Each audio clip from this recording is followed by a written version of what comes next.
Colonel James Roddy seen action at Kings Mountain and was with Captain Bean's company during several excursions against the natives. Served in the Carolina House of Commons in 1788 and was a delegate to the Franklin Constitutional Convention. Signed the Tennessee Constitution and later represented Jefferson County in the Senate. And then he was also commissioned by Governor Sevier as Justice of the Peace for Jefferson County. He built his home Hayslope in 1784, but it no longer stands. He is buried in Bent Creek Cemetery.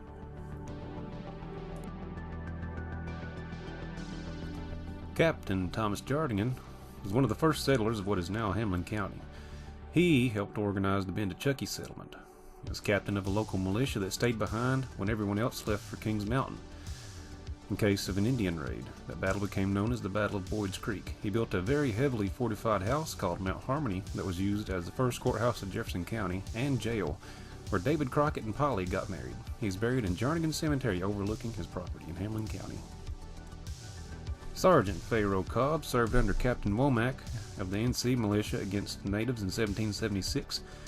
In 77, he served in Captain Thomas Pierce's Mounted Rangers. In 80 and 81, he served under Colonel Isaac Shelby at Musgrove's Mill and at Kings Mountain. He originally settled near Rocky Mountain, Sullivan Cove, but later moved to the Three Springs area of Hamblen County, where President Andrew Jackson was a frequent visitor. His home was destroyed, and his grave was moved when the lake was flooded. He is buried on the Davy Crockett Boy Scout camp property. Colonel Robert McFarland, one of the first settlers of Hamblen County, and another settler of the Bendachucky settlement, enlisted as a private in the Virginia militia. In 1781, he was at the Battle of Cowpens with Morgan and his men, was at Kings Mountain where his dad rode into battle with him. He was the first sheriff of Jefferson County. He and his son John were the first elders of the original St. Paul Presbyterian Church.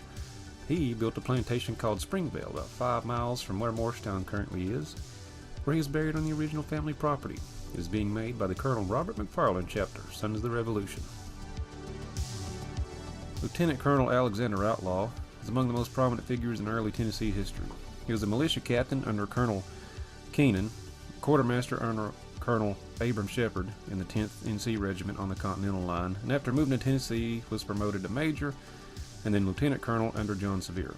He served in several battles and expeditions during his service here, and was a member of the North Carolina General Assembly, where he presented a bill petitioning the state in the Southwest Territory by the name of West Carolina, and was with the State of Franklin Formation Committee, as well as Peace Commissioner with the natives, and was with the First Constitutional Convention of Tennessee. Was elected Senator and Speaker of the House, and later Justice of the Peace. He died with Colonel John Sevier and is buried in an unmarked grave in Cahaba County, Alabama.